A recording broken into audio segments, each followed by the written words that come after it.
Hello student, मैं अर्चना त्रिपाठी स्वागत करती हूँ आप सभी का अपने यूट्यूब चैनल पर। तो आज का जो वीडियो है वो है अलंकार का पार्ट 3। तो अलंकार का जो पार्ट 1 और पार्ट 2 है वो तो मैं पहले से बना चुकी हूँ। अगर आप लोगों ने नहीं देखा है तो आप जाकर देख लीजिएगा, उसका लिंक मैं डिस्क्रिप्शन में दे दूँगी। तो आज का जो टॉपिक है वो है अलंकार का पार्ट 3। जैसा कि आप जानते हैं कि पार्ट 1 में हमने पढ़ा था शब्दालंकार, शब्दालंकार के भेद और परिभाषाएँ और उसके उदाहरण। और पार्ट 2 में हमने पढ़ा अर्थालंकार, और अर्थालंकार के मैंने 3 भेद हमने पढ़े थे। वो 3 भेद थे, पहला था रूपक, उपमा और उत्प्रेक्षा अलंकार। ये 3 हमने दूसरे पार्ट में पढ़े थे। अर्थालंकार के 3 ये भेद पढ़े थे। तो आज मैं 3 और इसके भेद लेकर के आई हूँ। वो है अर्थालंकार के 3 और भेद हैं, वो मैं लेकर के आई हूँ। तो आइए शुरू करते हैं और बताते हैं कौन कौन से आज 3 भेद जो हैं उनके बारे में हम जानने वाले हैं। तो उससे पहले आप लोग मेरे चैनल को सब्सक्राइब कर लीजिएगा और ज़्यादा से ज़्यादा लाइक एंड शेयर करिएगा ताकि बहुत से बच्चों को इसका लाभ मिल सके। तो बढ़ते हैं आगे की ओर। तो देखिएगा आज हम कौन कौन से 3 और अलंकार के बारे में जानने वाले हैं। वो 3 अलंकार हैं, देखिएगा। सबसे पहला है संदेह, भ्रांतिमान और अतिशयोक्ति। पिछले वीडियो में हमने 3 अलंकार पढ़े थे, रूपक, उपमा और उत्प्रेक्षा। ये अर्थालंकार के ही भेद हैं, तो वो हमने पढ़े थे। रूपक, उपमा और उत्प्रेक्षा अलंकार के बारे में हमने डिटेल में जाना था। और आज हम पढ़ेंगे संदेह, भ्रांतिमान और अतिशयोक्ति। ये 3 अलंकार आज हम इनके बारे में जानने वाले हैं कि ये तीनों, इनकी परिभाषाएं क्या हैं और इनको विध उदाहरण के आज हम इनको पढ़ने वाले हैं। तो बढ़ते हैं आगे की ओर। तो 3 जैसे हमने पढ़ लिए थे, रूपक, उपमा और उत्प्रेक्षा पिछले वीडियो में। उसके बाद में चौथा जो है वो चौथा अलंकार मैं लेकर आई हूँ, वो है भ्रांतिमान अलंकार। जो चौथा अलंकार है वो है भ्रांतिमान अलंकार। तो आइए जानते हैं भ्रांतिमान अलंकार के बारे में। तो इसकी सबसे पहले हम परिभाषा देख लेते हैं। परिभाषा क्या है इसकी? तो हमने इसको कई बार में आपको समझाया है, 1, 2, 3 तरीके से आपको समझाने का प्रयास किया है। हो सकता है आपको जो भी आपको परिभाषा सरल लगे तो उस तरीके से आप उसको याद करके लिख सकते हैं और इसके नोट्स बनाकर आप अपनी कॉपी पर भी इसको लिख सकते हैं। तो देखिए आज की परिभाषा जो है इसकी भ्रांतिमान की शुरू करते हैं। तो भ्रांतिमान अलंकार जो ये इसका चौथा अलंकार है, अर्थालंकार के भेद का जो चौथा अलंकार है वो है भ्रांतिमान अलंकार। तो इसकी परिभाषा देखते हैं कि जब उपमेय को भ्रमवश उपमान समझ लिया जाता है, अर्थात उपमेय में उपमान का धोखा हो जाता है, तब वहाँ पर भ्रांतिमान अलंकार होता है। जब उपमेय को भ्रमवश उपमान समझ लिया जाता है, या फिर जैसे इस भाषा में समझे कि उपमेय में उपमान का धोखा हो जाता है, तो उसे कहते हैं भ्रांतिमान अलंकार। देखिए दूसरे शब्दों में हम समझते हैं, जहाँ समानता के कारण एक वस्तु में किसी दूसरी वस्तु का भ्रम हो तो वहाँ भ्रांतिमान अलंकार होता है। जहाँ पर समानता के कारण, यानी कि हमें अगर कोई 2 वस्तुएं ऐसी समान दिख रही हैं और हमें भ्रम हो जाए कि ये वह नहीं दूसरी वस्तु है, तो वहाँ पर क्या होता है? भ्रांतिमान अलंकार होता है। यानी हमें किसी चीज़ को देख करके भ्रम उत्पन्न हो जाए, भ्रम पैदा हो जाए और हमें लगे कि ये वो वस्तु नहीं बल्कि यह वस्तु है, तो वहाँ पर क्या हो जाएगा? भ्रांतिमान अलंकार। हमें जहाँ पर भ्रम पैदा हो जाए, उपमेय को भ्रमवश हम उपमान समझ लेते हैं। उपमेय और उपमान के बारे में हमने बहुत डिटेल से जाना था पिछले वीडियो में। जब हमने रूपक, उपमा और उत्प्रेक्षा अलंकार को पढ़ाया था तो उसमें हमने बहुत डिटेल से आपको ये समझाया था। उपमेय, उपमान और उपमेय और उपमान के बारे में हमने बहुत अच्छी तरीके से जाना था, उसमें डिटेल में जाना था। तो अगर आप इसके बारे में आप जानना चाहते हैं तो हमारा पिछला वीडियो जो है उसको देखिएगा। तो देखिए इसकी परिभाषा शायद आपको समझ में आई होगी। जब उपमेय को भ्रमवश उपमान समझ लिया जाता है, अर्थात हमें कहीं भ्रम हो जाता है किसी वस्तु का, हमें कहीं धोखा हो जाता है, तो वहाँ पर भ्रांतिमान अलंकार होता है। तब वहाँ पर भ्रांतिमान अलंकार होता है। तो देखिए ये 2 प्रकार से हमने आपको समझाने के प्रयास किया है। तो अगर आपको जो भी इसमें से जो भी परिभाषा आपको समझ में आई हो, सरल लग रही हो, तो उसको आपको याद रख लेना है कि जहाँ समानता के कारण, जहाँ पर आपको लगे कि ये एक जैसी वस्तु है, जैसे कि रस्सी हो, रस्सी को हम सांप समझ लेते हैं, जिस प्रकार से रस्सी पड़ी हो और भ्रमवश हम रस्सी को सांप समझ लेते हैं, तो उसी प्रकार से जहाँ पर इस तरह से रस्सी को हमने सांप समझ लिया तो हमें भ्रम हो गया कि यह सांप है, रस्सी नहीं है। है, तो वहाँ पर क्या हो जाता है, भ्रांतिमान अलंकार, यानी कि हमें भ्रम हो गया कि हमने रस्सी को सांप समझ लिया, तो वहाँ पर भ्रांतिमान अलंकार हो जाता है। देखिए इसको मैंने ऐसे तरीके से एक ऐसे दोहा भी बनाया है कि अगर आपको ये समझ में आए तो इस तरीके से आप इसको ऐसे भी रट सकते हैं ताकि आप कभी भूलेंगे नहीं। देखिए इस तरीके से, भ्रांति और की और में, भ्रांति और की और में, भ्रांति माने भ्रम, किसी और की और में, जब निश्चय करी होए, जब हम निश्चित तरीके से जान लें कि यह सांप ही है, रस्सी नहीं है। जैसे हमने अभी आपको उदाहरण दिया कि हमने रस्सी को सांप समझ लिया है, तो जब क्या करें, भ्रांति यानी जहाँ पर भ्रम हो जाए, और की और में, कि वो थी तो रस्सी लेकिन हमें भ्रम हो गया कि यह सांप है, तो वहाँ पर क्या हुआ, निश्चय करी हो, और हम निश्चित प्रकार से ये समझ गए कि यह क्या है, सांप ही है, रस्सी नहीं है। तो ताही भ्रांति और भ्रम कहत कवि कोविद, कवि कोविद है सब कोय। देखिए भ्रांति और की और में जब निश्चय करी होए, ताई भ्रांति और भ्रम कहत कवि कोविद सब कोय। तभी उसको क्या कहते हैं, जहाँ पर हमें किसी चीज़ में भ्रम हो जाता है, किसी और को हम कुछ और समझ लेते हैं और हमारे मन में निश्चित हो जाता है कि यह दूसरी वस्तु है, वह वस्तु ना हो करके, तो ताही भ्रांति, उसे क्या कहते हैं, भ्रांतिमान अलंकार, और भ्रम कहत, यानी कि चाहे भ्रांति कह लो, भ्रांतिमान अलंकार कह लो या भ्रम कह लो, ताही भ्रांति और भ्रम कहत कवि कोविद सब कोय। तो इस प्रकार से आप ये दोहा भी ऐसे याद कर सकते हैं, तो इससे आपको कहीं भी भ्रांतिमान अलंकार अगर होगा तो उसको पहचानने में भी आपको परेशानी नहीं होगी, और इसकी परिभाषा भी आपको हमेशा के लिए याद बनी रहेगी। तो इस प्रकार से आप इसको याद कर लीजिएगा, भ्रांति और की और में जब निश्चय करी होए, ताई भ्रांति और भ्रम कहत कवि कोविद सब कोय। तो इसमें आपकी परिभाषा भी आ जाती है और आपको पहचानने में भी भ्रांतिमान अलंकार को कोई भी परेशानी नहीं होगी। देखते हैं आगे की ओर। देखो अब इसके उदाहरण के माध्यम से हम समझते हैं कि भ्रांतिमान अलंकार के उदाहरण क्या है। ये तो हमने आपको समझाई थी इसकी परिभाषाएं, तो परिभाषाएं अगर आपको नहीं आ रही है, सरल भाषा में मैंने आपको परिभाषाएं बताई हैं, अगर वो भी नहीं आ रहा है तो आप इस तरीके से दोहा बना करके याद कर सकते हैं, ताकि यह हमेशा के लिए याद बने रहे। जिस प्रकार से हम कविता 4 लाइन की याद करते हैं ना, उसी प्रकार से हम ये दोहा भी ऐसे याद कर लेंगे ताकि हमें ये अलंकार जो है वो हमेशा के लिए याद हो जाएगा। तो अब इसको उदाहरण के माध्यम से समझते हैं। तो उदाहरण क्या है, देखिए, मुन्ना तब मम्मी के सिर पर देख देख 2 चोटी, भाग उठा भय मानकर सिर पर सांपन लोटी।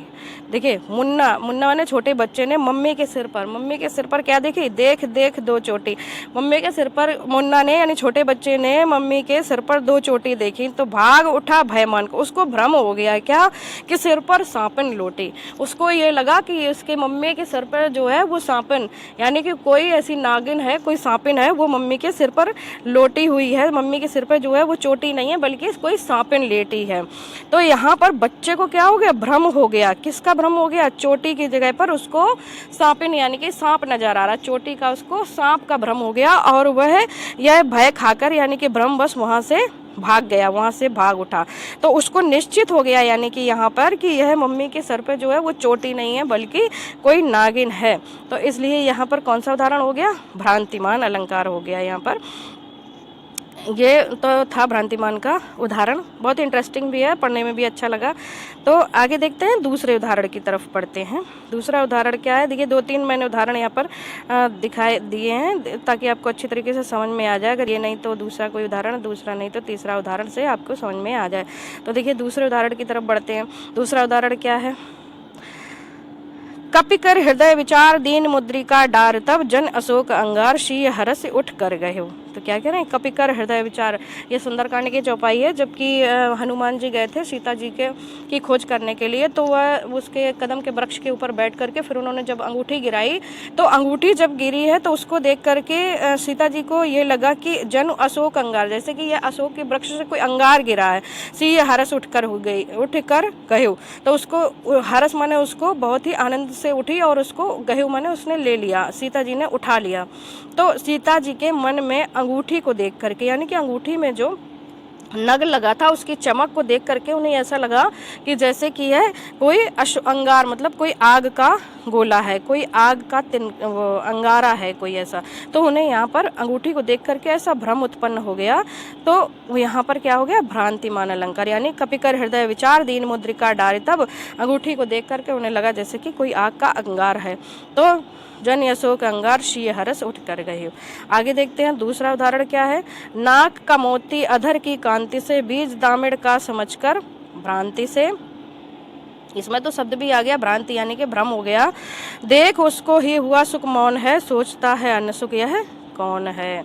तो यहाँ पर क्या है कि उर्मिला के नाक का, देखो ये मैंने लिखा भी है यहाँ पर कि उर्मिला के नाक के मोती को जो सुख है, जो वहाँ पर तोता है, तो उसको क्या समझ लेता है वह उर्मिला जो है, तो लक्ष्मण की जो पत्नी थी उर्मिला, तो उनके नाक का जो मोती की कांति है, नाक पे जो वो मोती पहने हुए हैं, जो नग पहने हुए हैं, उसकी कांति, उसकी जो आभा है, उसको बीज दामिड़ का समझकर भ्रांति से, तो उसको वो अनार का दाना समझ रहा है। किसका? बीज दामिड़ का दाड़िम का समझ करके, यानी कि वह उसका अनार का दाना समझ रहा है। भ्रांति माने भ्रम से। जो उसकी नाक है, उर्मिला के नाक पे जो नग पहने हुए हैं, उसकी जो कांति है, उसकी जो चमक है, उससे एक जो सुख है, वो तोता वो क्या सोच रहा है कि इन बीज दाड़िम का समझकर भ्रांति से वह अनार का दाना समझ रहा है। भ्रम बस वह अनार का दाना उसे समझ रहा है। देख उसको ही हुआ सुख मौन है, सोचता है अन्य सुख यह कौन है। और जो उनकी नाक है ना, नाक को वो दूसरा सुख समझ रहा है कि यह दूसरा हमारे जैसा ही कोई दूसरा सुख है। सुख माने तोता के लिए कहा गया। तो देख उसको ही हुआ सुख मौन है, उसको देख करके जो सुख है, जो तोता है, वो कैसा हो गया? मौन हो गया है। तो सोचता है अन्य सुख यह कौन है, सोच रहा है कि ये दूसरा सुख जो है वह कौन है। यानी कि उर्मिला की जो नाक का मोती है वो उसको अनार के दाने जैसा लग रहा है, और जो उर्मिला की नाक है वो भ्रमवश उसको तोता समझ रहा है कि ये हमारे जैसा ही कोई सुख है।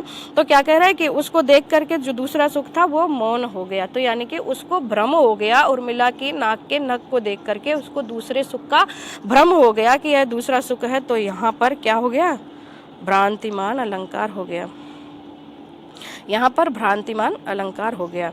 तो ऐसे इस प्रकार से अगर हमें किसी चीज, किसी वस्तु को देखकर किसी वस्तु का किसी दूसरी वस्तु का भ्रम उत्पन्न हो जाता है, तो वहाँ पर होता है भ्रांतिमान अलंकार। अगर हम निश्चित तरीके से हमारे मन में यही आ जाए कि नहीं नहीं ये दूसरी चीज ही है, तो वहाँ पर हमें भ्रम हो गया, तो वहाँ पर हो जाता है भ्रांतिमान अलंकार।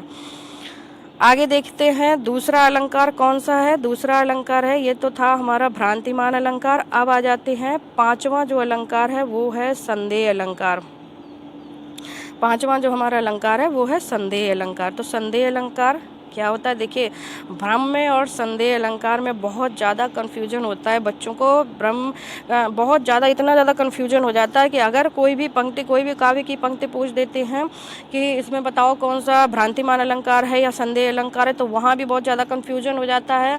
और अगर कहीं इसकी परिभाषा में भी बहुत ज़्यादा कन्फ्यूजन हो जाता है कि संदेह अलंकार क्या है और भ्रांतिमान अलंकार क्या है। तो इसके आगे भी मैं आपको बिल्कुल कन्फर्म कर दूँगी, बिल्कुल क्लियर कर दूँगी, ताकि आपको कोई भी कंफ्यूजन नहीं रहेगा। तो देखिए, पहले इसको पढ़ते हैं, उसके बाद में हम दोनों को बताएंगे कि दोनों में अंतर क्या है, संदेह अलंकार में और भ्रांतिमान अलंकार में, दोनों में अंतर क्या है। तो जान लेते हैं पहले इसकी परिभाषा को। तो जहाँ उपमेय में उपमान का संशयात्मक ज्ञान हो वहाँ संदेह अलंकार होता है। वहाँ पर क्या था भ्रांतिमान में कि जहाँ पर उपमेय में उपमान का भ्रम हो जाए, हमें धोखा हो जाए, तो वहाँ पर भ्रांतिमान अलंकार है। लेकिन यहाँ पर क्या कह रहे हैं कि जहाँ उपमेय में उपमान का संशयात्मक ज्ञान हो, यानी कि संशय बना रहे, निश्चित नहीं है यहाँ पर। वहाँ निश्चित था लेकिन यहाँ पर क्या है? निश्चित नहीं है, संशय बना रहे, संशयात्मक ज्ञान हो, तो वहाँ पर संदेह अलंकार होता है।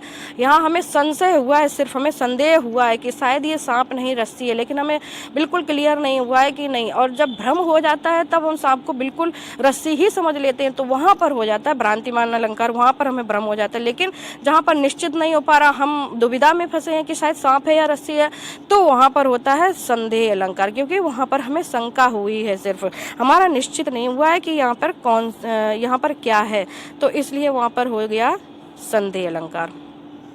आगे देखते हैं, दूसरे शब्दों में इसको समझते हैं। जब किसी वस्तु में उसी के सदृश अन्य वस्तुओं का संदेह हो और सदृशता के कारण अनिश्चित की मनोदशा हो, तब वहाँ संदेह अलंकार होता है। तब वहाँ क्या होता है? संदेह अलंकार। क्या करें? जब किसी वस्तु में उसी के सदृश, बिल्कुल वैसी ही दिखने वाली अन्य वस्तुओं का संदेह हो, जैसे कि हमने कोई वस्तु देखी और बिल्कुल उसी प्रकार की कोई और वस्तु का देख करके उसमें हमें संदेह पैदा हो गया, वहाँ हमें शंका हो गई, संदेह हो गया, के कारण अनिश्चित की मनोदशा हो, यानी कि पूरा निश्चित नहीं है कि नहीं ये दूसरी ही वस्तु है, अनिश्चित की मनोदशा हो, तो वहाँ पर संदेह अलंकार हो गया। तो अब ये तो थी इसकी दो इस तरीके से परिभाषा भाषा थी। अब इसका भी देखिए ऐसा दोहा बनाया, आप चाहें तो इसको भी ऐसे करके याद कर सकते हैं ताकि आपको कहीं परेशानी नहीं होगी और याद भी अच्छी तरीके से हो जाता है, याद करने में भी इंटरेस्टिंग लगता है थोड़ा सा। तो देखते हैं क्या है। देखिए, निश्चय होए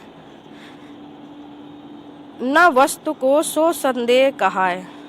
जहाँ पर निश्चित नहीं है, निश्चय होए ना शब्द यहाँ पर है, तो जहाँ पर निश्चय होए न वस्तु को, वस्तु का निश्चित नहीं है, सो संदेह कहा है, यानी कि हमें निश्चित नहीं, केवल संदेह हुआ है, केवल शक हुआ है कि यह वह वस्तु है। तो निश्चय होए न वस्तु को सो संदेह कहा है।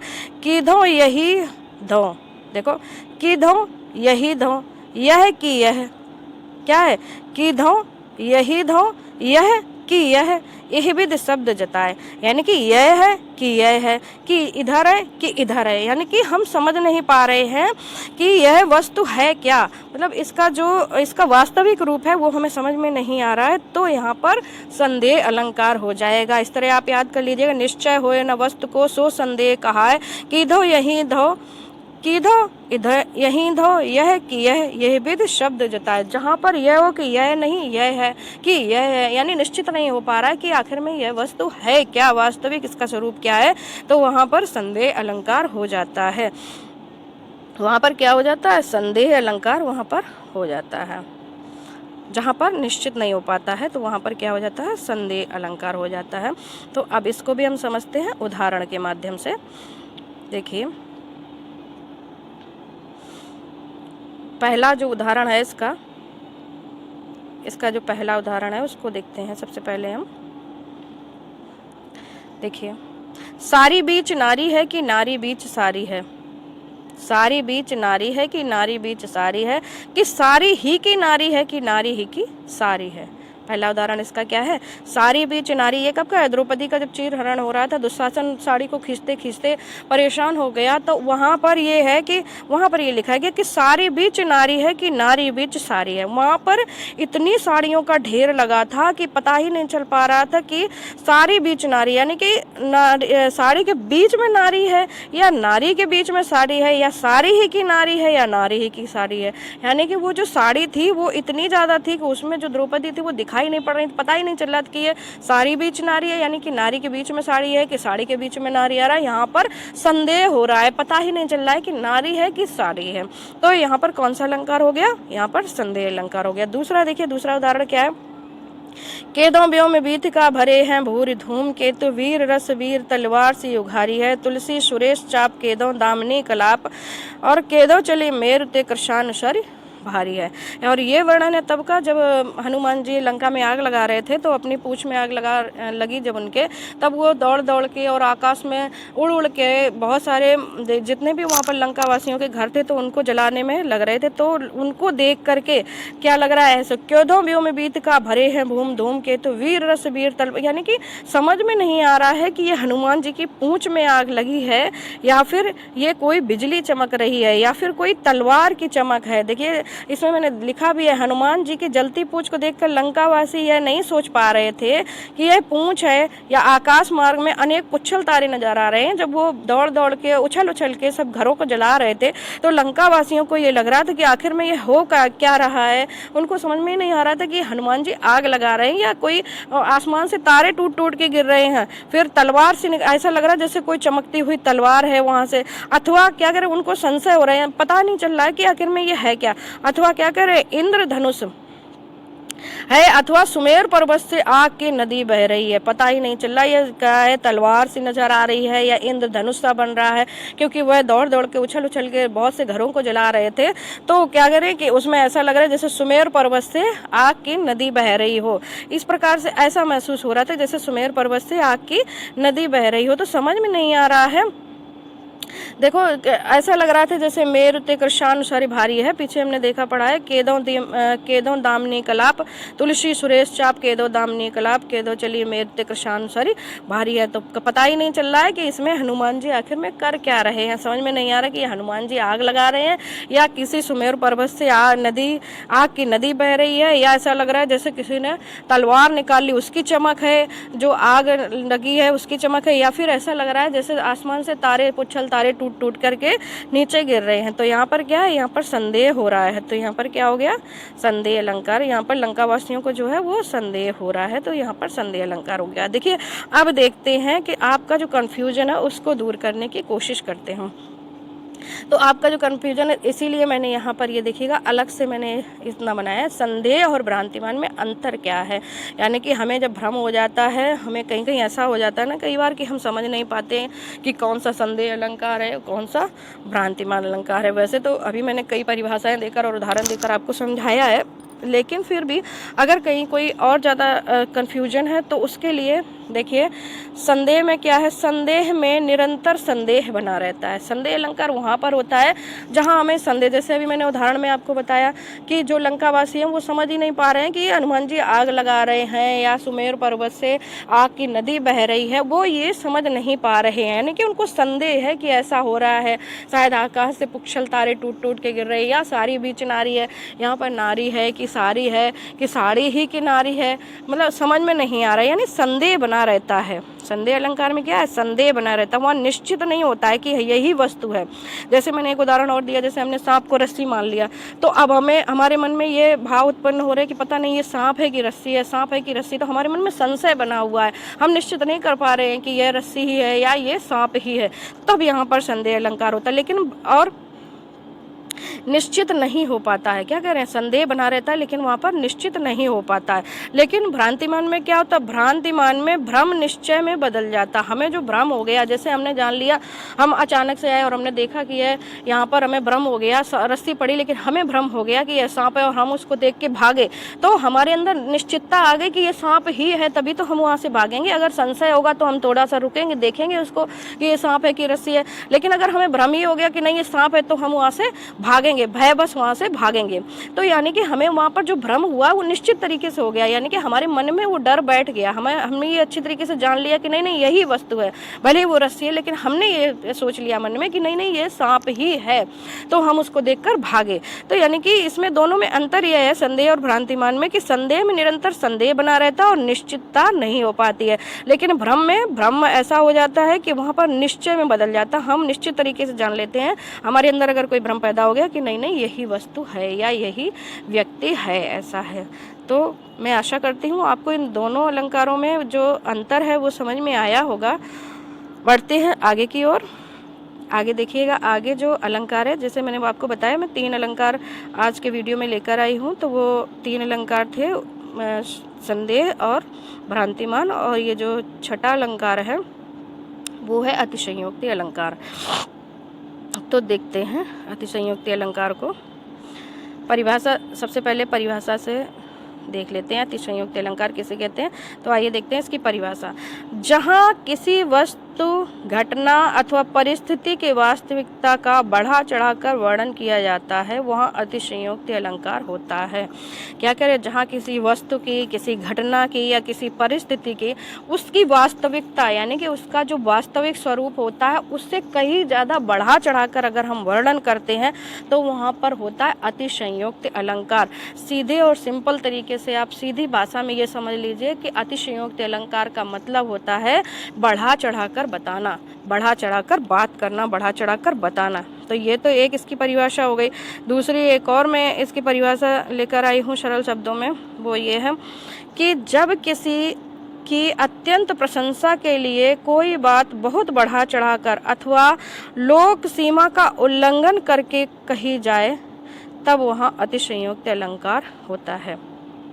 यानी कि जहाँ पर हम इतना बढ़ा चढ़ा करके लोक सीमा का उल्लंघन करके कोई बात कही जाती है, किसी की हम इतनी ज़्यादा प्रशंसा कर देते हैं कि वो उतनी प्रशंसा के लायक नहीं होता, लेकिन हम फिर भी इतनी बढ़ा चढ़ा कर बातें कर देते हैं, इतनी बढ़ा चढ़ा कर प्रशंसा कर देते हैं, तो वहाँ पर अतिशयोक्ति अलंकार हो जाता है। किसी बात को बहुत ही बढ़ा चढ़ा कर कहना या किसी जगह का वर्णन बहुत बढ़ा चढ़ा कर देना, तो वहाँ पर हो जाता है अतिशयोक्ति अलंकार। जैसे कि उदाहरण देख लेते हैं। इसका जो पहला उदाहरण है वो है, हनुमान की पूंछ में लगन न पाई आग, लंका सारी जल गई, गए निशाचर भाग। देखिए क्या करें, हनुमान की पूंछ में लगन न पाई आग, लंका सारी जल गई, गए निशाचर भाग। अब बताओ यहाँ पर कितना बढ़ा चढ़ा करके वर्णन किया है कि अगर हनुमान की पूंछ में आग ही नहीं लग पाई तो लंका कैसे जल गई और निशाचर कैसे भाग गए। यानी कि यहाँ पर बहुत बढ़ा चढ़ा करके, हालांकि वो जो दृश्य है वो भयावह है, लेकिन इतना नहीं है कि हनुमान की पूंछ में लगन न पाई आग, बिना आग लगे ही पूरी लंका जल गई। यानी कि यहाँ पर बहुत ज़्यादा बढ़ा चढ़ा कर वर्णन किया गया है, तो इस कारण से यहाँ पर अतिशयोक्ति अलंकार होता है। आगे देखते हैं दूसरे उदाहरण की तरफ। दूसरा जो उदाहरण है देखते हैं आगे क्या है। दूसरा उदाहरण इसका है, आगे नदियाँ पड़ी अपार, घोड़ा उतरे कैसे पार, राणा ने सोचा इस पर, तब तक चेतक था उस पार। राणा ने सोचा, आगे नदियाँ पड़ी अपार, घोड़ा उतरे कैसे पार, राणा ने सोचा इस पर, तब तक चेतक था उस पार। क्या करे, आगे ये राणा प्रताप का है, राणा प्रताप के घोड़े का नाम है चेतक। तो क्या करे, आगे नदियाँ पड़ी अपार, आगे कोई बड़ी नदी पड़ी, घोड़ा उतरे कैसे पार, घोड़ा उसके पार कैसे जाए, ये राणा सोच ही रहे थे। राणा ने सोचा इस पर, राणा प्रताप जो है वो सोच ही रहे, तब तक चेतक था उस पार।